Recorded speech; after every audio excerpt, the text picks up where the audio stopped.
So, hello guys! For today's video, nagpe-prepare lang ako. Bale, it-upload lang ito. Ito yung nag-recollection kami. For today's video is we're going to school. Kasi Sunday, we have recollection today. And my ponytail.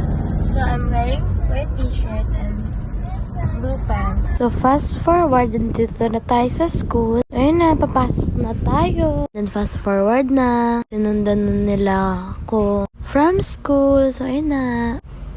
And then, after neto, is nanood lang si mama sa sine ng ikaw pa rin sana ang pipiliin ko. Ayun na nga, and then, bumili lang din kami ng buko dyan. Si mama, para may kain siya sa sines, bumili lang siya ng rice dito sa K-Hub. Bali, dito pala ito sa Fora. So, ayan na nga.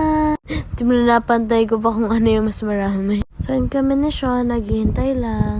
So, ayan, nag-usap pa nga kami kasi ayaw niya inumin. And ayan, uminom naman siya. Nag-usap-usap lang kami. And ayun, kinorder ni mama na hot. Ayun na, nandito na siya sa cinema, sa loob. So, yun lang guys. Thank you for watching. I hope you like my video. Bye-bye. See you next time. Bye! Mwah! So, ayan, wala pong masyadong tao dito. Dahil dun pala siya sa unahan nakaupo.